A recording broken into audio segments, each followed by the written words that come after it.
আসসালামু আলাইকুম। আমি ফারহানা হক, প্রভাষক, পদার্থবিজ্ঞান বিভাগ, নারায়ণগঞ্জ সরকারি মহিলা কলেজ। প্রিয় শিক্ষার্থীরা, আশা করি ভালো আছো এবং নিরাপদে আছো। আমরা গত ক্লাসে নবম অধ্যায়ের 10 নম্বর লেকচারটি দেখেছিলাম। চলো আজকে নেক্সট ক্লাসে চলে যাই।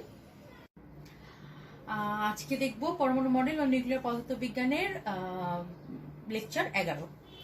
আচ্ছা, আমরা গত ক্লাসে কৃত্রিম রূপান্তর দেখেছিলাম, কৃত্রিম তেজস্ক্রিয়তা দেখেছিলাম, নিউক্লিয় ফিশনটা দেখেছিলাম।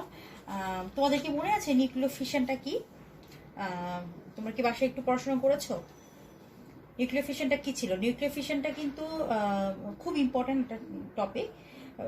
একটা নিউট্রনের আঘাতে একটা ভারী পরমাণু নিউক্লিয়াসে প্রায় সমভর বিশিষ্ট দুটো অংশে বিভক্ত করা হয় এবং প্রচুর পরিমাণ পারমাণবিক শক্তি নির্গত হয়, তাই তো? ওই বিক্রিয়াটার নাম ছিল হচ্ছে নিউক্লিয় ফিশন। পরমাণুকে ভাঙছে, পরমাণু নিউক্লিয়াসকে ভাঙছে, হ্যাঁ, ভেঙে দুইটা সমভর বিশিষ্ট হচ্ছে। আচ্ছা, আজকে আমরা নিউক্লিয় ফিউশনে চলে যাব। তার আগে আমরা একটু শৃঙ্খল বিক্রিয়া দেখব, ঠিক আছে? চেইন রিঅ্যাকশন বলা হয় এটাকে। আচ্ছা, এটাও তোমার একটা ধীর গতি সম্পন্ন নিউট্রন দ্বারা একটা ইউরেনিয়াম নিউক্লিয়াসকে আঘাত করা হয়, মানে ফিউশন ঘটানো হয়, ফিউশন ঘটে বেসিক্যালি এখানে, ফিউশন ঘটে। এই জন্য এটা আমি ফিউশনের পরে পড়াচ্ছি, ফিউশন পড়ানোর আগেই এটা পড়াচ্ছি। আচ্ছা, ফিউশন ঘটে অর্থাৎ ইউরেনিয়ামের নিউক্লিয়াস ভেঙে প্রায় সমান ভরের দুটা নিউক্লিয়াসে পরিণত হয়, দুটি অথবা তিনটা নিউট্রন তৈরি হয় এবং প্রচুর পরিমাণ শক্তি নির্গত হয়, আমরা যেটা বললাম এখনই। আচ্ছা, এখন কথা হচ্ছে এক খণ্ড ইউরেনিয়ামকে যদি একটা নিউট্রন দ্বারা আঘাত করি তাহলে তো ওই একটা পরমাণু ফিউশন ঘটছে, তাই তো? আর এটা থেকে আমার দুটা নিউট্রন হচ্ছে এবং অপর দুইটা অথবা তিনটা ইউরেনিয়াম পরমাণুকে, যে দুটা নিউট্রন হচ্ছে আর কি, সেটা অপর দুটো অথবা তিনটা ইউরেনিয়াম পদার্থকে আঘাত করতে পারে, ফলে এদেরও কিন্তু ফিউশন ঘটে। মানে আমি যদি এক খণ্ড ইউরেনিয়াম নেই, এক খণ্ড ইউরেনিয়ামে তো অসংখ্য পরমাণু থাকে, তো আমি তো একটা পরমাণু নিয়ে কথা বলছিলাম, তাই না? যে একটা পরমাণুর নিউক্লিয়াসকে যদি আমি আঘাত করি তাহলে এই ঘটনা ঘটছে।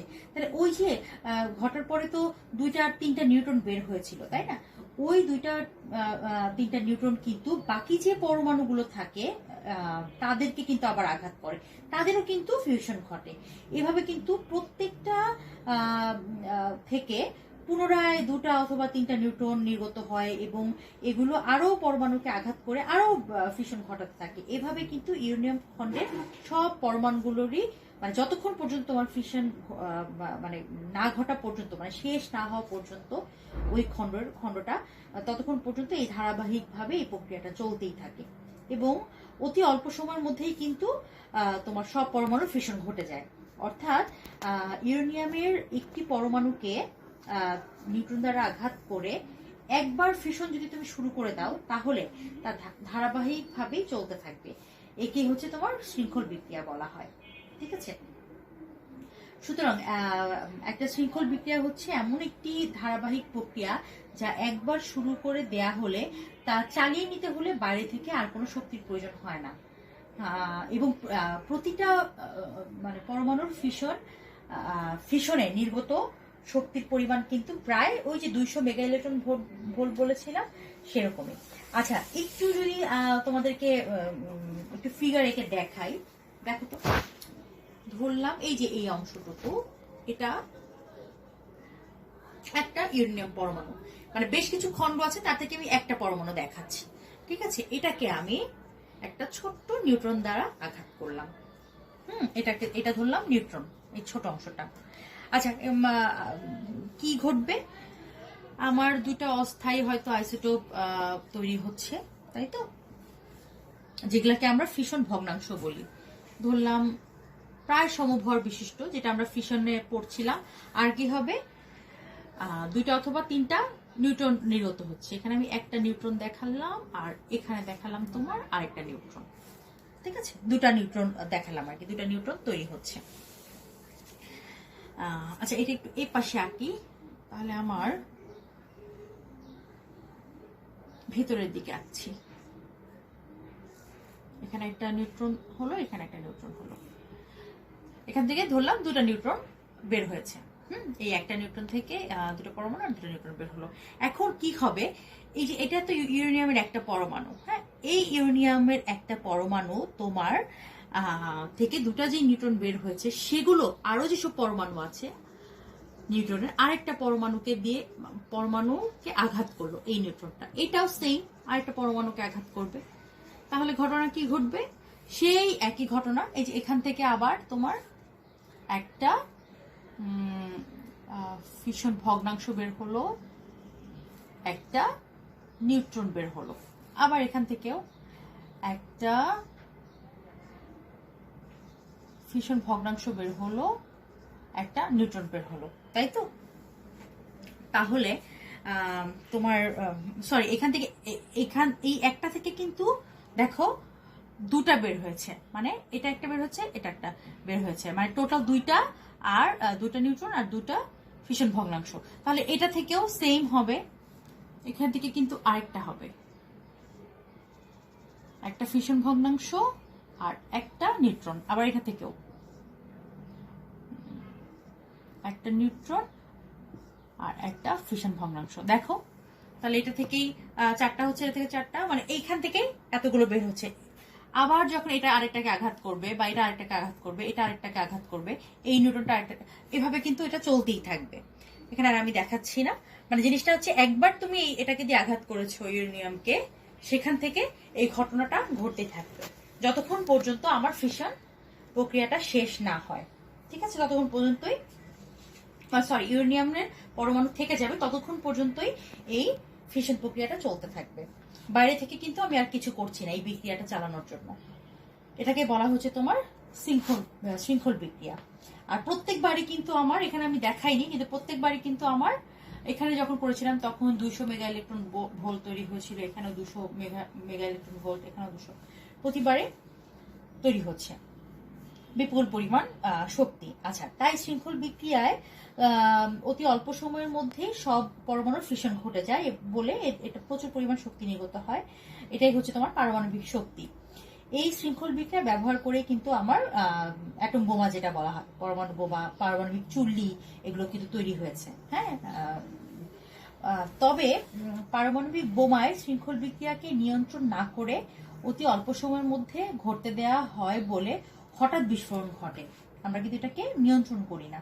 কিন্তু পারমাণবিক চুল্লিতে কিন্তু আমরা এই নিউট্রনের সংখ্যাকে আমরা নিয়ন্ত্রণ করি, নিয়ন্ত্রণ যাতে বিস্ফোরণ না ঘটে সেই জন্য আমরা নিয়ন্ত্রণ করে ফিশনের এই গতিটাকে আমরা হ্রাস করি। তাই চুল্লিতে সব ইউরেনিয়াম পরমাণুর ফিশন হঠাৎ করে ঘটে না বলে বিস্ফোরণও ঘটে না। আচ্ছা, পরমাণু বোমায় শক্তি ধ্বংসাত্মক কাজে ব্যবহৃত হয়, আর পারমাণবিক চুল্লি আমরা জানি জনকল্যাণের কাজে ব্যবহৃত হয়। আচ্ছা, পারমাণবিক চুল্লিটাও তোমরা একটু দেখে রাখতে পারো, আমি একটুখানি শুধু বলছি, তোমরা তোমাদের বই থেকে একটু ডিটেলে পড়ে নিবে। আমি খুব সংক্ষেপে পারমাণবিক চুল্লিটা একটু বলছি, ঠিক আছে?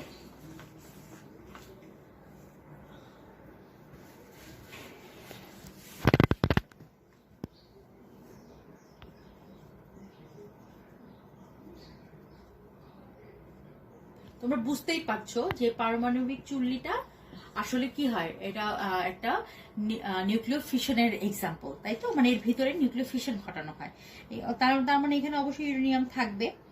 আচ্ছা, শৃঙ্খল বিক্রিয়া থেকে প্রচুর পরিমাণ শক্তি পাওয়া যায়, আমরা জানি। শৃঙ্খল বিক্রিয়ায় কিন্তু খুব অল্প সময়ের মধ্যে পরমাণুর ফিশন ঘটে, তাই হঠাৎ করে আমার অনেক শক্তি পাওয়া যায়। তবে এই শৃঙ্খল বিক্রিয়ায় এই যে নিউট্রন সংখ্যাকে আমরা নিয়ন্ত্রণ করে গতিটাকে হ্রাস যদি করতে পারি, সেটাই আমি এই পারমাণবিক চুল্লিতে ওই শক্তিটাকে কাজে লাগাতে পারবো। আর এটা একটা যান্ত্রিক ব্যবস্থা, পারমাণবিক চুল্লি। তাহলে আমরা কিন্তু পারমাণবিক চুল্লির যদি, সরি, নিউক্লিয়ার চুল্লির যদি সংজ্ঞা আসে, তাহলে আমরা কি বলতে পারি, যে যান্ত্রিক ব্যবস্থার মাধ্যমে নিয়ন্ত্রিত শৃঙ্খল বিক্রিয়া দিয়ে নিউক্লিয় শক্তি উৎপন্ন করা যায়, তাকে নিউক্লিয় বা পারমাণবিক চুল্লি বলা হয়, তাই তো? আচ্ছা, এটার গঠন আছে, এটা তোমরা একটু বই থেকে দেখে নিও। এটা আমি আর ডিটেলসে যাচ্ছি না। আর একটা জিনিস শুধু বলি, প্রশ্ন আসতে পারে এখান থেকে, যে প্রশ্নটা ইম্পর্টেন্ট সেটা আসতে পারে, নিউক্লিয় চুল্লি কি, এতে কি কি মানে ব্যবহার করা হয়, ঠিক আছে, মানে কি কি কাজে এটা ব্যবহার করা হয়। আচ্ছা, এটা একটু আলোচনা করি। নিউক্লিয় চুল্লি হলো তোমার এক ধরনের যন্ত্র দিয়ে নিউক্লিয় মানে শৃঙ্খল বিক্রিয়াটা চালু করবে এবং সেটা নিয়ন্ত্রণ করা যায়। আর তোমার নিউক্লিয় চুল্লি ব্যবহার করার হচ্ছে বিদ্যুৎ উৎপাদন কাজে, কেন্দ্রীয় সাধারণত এই ব্যবহার করা হয়। এটা আমরা জানি মোটামুটি, জাহাজ চালাতেও ব্যবহার করা হয়। তারপর নিউক্লিয় ফিউশনের ফলে যে তাপ উৎপন্ন হয়, ঠিক আছে, তাপ হচ্ছে উৎপন্ন তাপ একটা কার্বন নির্বাহী পদার্থতে দেয়া হয়, যেটা তোমার টারবাইনের ব্লেডের মধ্যে দিয়ে অতিক্রম করে এটা কোনো জাহাজের প্রোপেলার চালানো হয় বা বৈদ্যুতিক জেনারেটরকে ঘোরায়। আচ্ছা, নীতিগতভাবে সেটা হচ্ছে তোমার নিউক্লিয় উৎপন্ন বাষ্প শিল্প প্রক্রিয়াকরণ, উত্তাপন বা শহর উত্তাপনের কাজে ব্যবহার করা যেতে পারে। কিছু চুল্লি ব্যবহার করা হয় চিকিৎসা ক্ষেত্রে এবং শিল্পক্ষেত্রে আইসোটোপ তৈরি করে, হ্যাঁ, অথবা অস্ত্রের জন্য প্লুটোনিয়াম উৎপাদনে। আর কিছু চুল্লি চালানো হয় তোমার শুধুমাত্র গবেষণার জন্য। আচ্ছা, আমরা পরের টপিকে চলে যাই। আমরা এখন দেখবো নিউক্লিয় ফিউশন।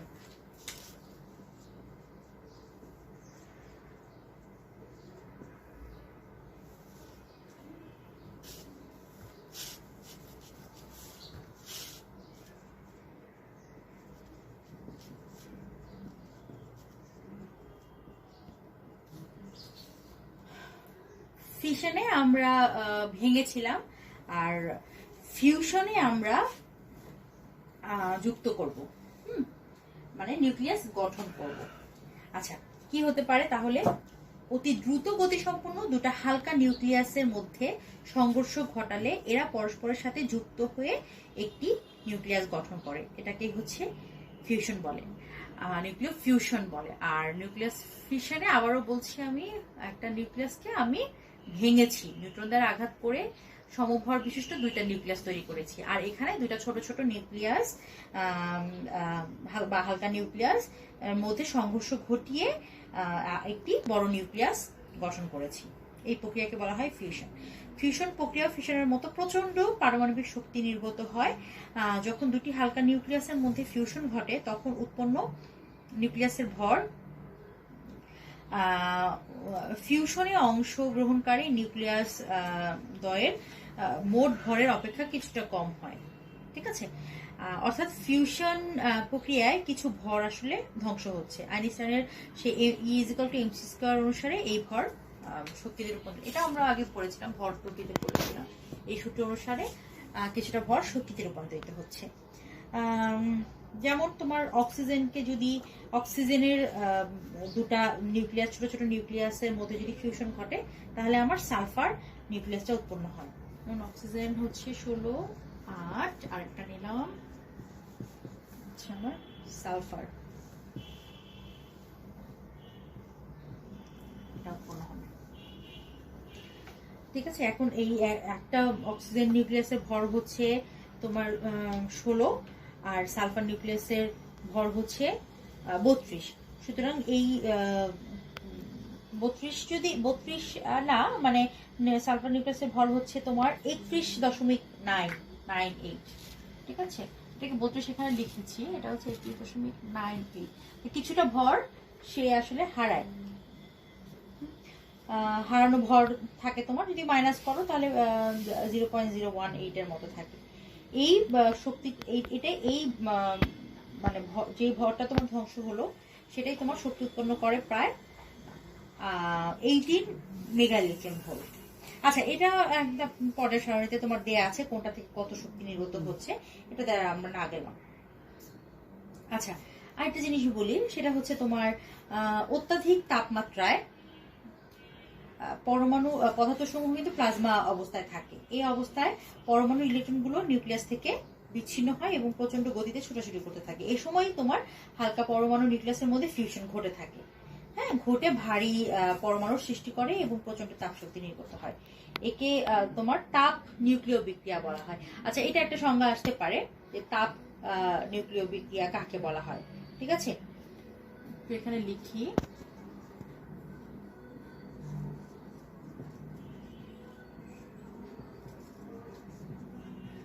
তাপ নিউক্লিয় বিক্রিয়া, এটা একটা সংজ্ঞা আসতে পারে। আচ্ছা, সূর্য ও নক্ষত্রে হচ্ছে এই তাপ নিউক্লিয় বিক্রিয়ায় শক্তি উৎপন্ন হয়ে থাকে। সূর্যের শতকরা 35 ভাগ হচ্ছে হাইড্রোজেন, তাছাড়া কার্বন আছে, নাইট্রোজেন, এইসব পদার্থ আছে। সৌরশক্তি উৎস হিসাবে দুটি মত প্রচলিত আছে, একটি হচ্ছে প্রোটন প্রোটন চক্র আর একটা হচ্ছে কার্বন নাইট্রোজেন চক্র। আচ্ছা, এই জিনিসগুলো আর আমি ডিটেলসে যাচ্ছি না, তোমরা একটু স্টাডি করে নিতে পারো, চক্রগুলো একটু স্টাডি করে নিতে পারো। কিন্তু মেইন কথা হচ্ছে আমার কোথায় হচ্ছে, হ্যাঁ, ফিউশনটা কোথায় ঘটছে। ফিউশনটা ঘটছে আমার পারমাণবিক চুল্লিতে, অ্যাটম বোমায়। আর ফিউশনটা আমার কোথায় ঘটছে, হ্যাঁ, এই যে নক্ষত্রগুলোতে হচ্ছে, সূর্য বিভিন্ন নক্ষত্রে এই তাপ নিউক্লিয় বিক্রিয়ার মাধ্যমে শক্তি উৎপন্ন হচ্ছে। ঠিক আছে। আচ্ছা, আরেকটা জিনিস তোমরা দেখবা, সেটা হচ্ছে নিউক্লিয় ফিউশন আর নিউক্লিয় ফিউশনের পার্থক্য আসতে পারে। 2 মার্কসের জন্য পার্থক্য আসতে পারে, পার্থক্যটাও দেখবে। পার্থক্য লিখতে গেলে সংজ্ঞাটা দিবে, একটা এক্সাম্পল দিবে, কোথায় হচ্ছে সেগুলো দিবে। বাট ইম্পর্টেন্ট, দুটা টপিকই খুব ইম্পর্টেন্ট। আচ্ছা, মোটামুটি আমাদের এই চ্যাপ্টারের মোটামুটি টপিকগুলো শেষ, এবং এই চ্যাপ্টারের আসলে ইম্পর্টেন্ট টপিকগুলোও কিন্তু আমি পড়ানোর সময় তোমাদেরকে বলে দিয়েছি, এবং কিছু জিনিস আমি তোমাদেরকে কিন্তু একটু ডিটেলে পড়িয়েছি। যেমন নিউক্লিয় ফিশন, এটা কিন্তু একটু ডিটেলে পড়েছি, এটা একটু তোমরা পড়বে। বন্ধন শক্তি, ভর ত্রুটি, এই টপিকগুলো আসলে খুব ইম্পর্টেন্ট, তো এগুলো আমি তোমাদের ডিটেলে পড়েছি।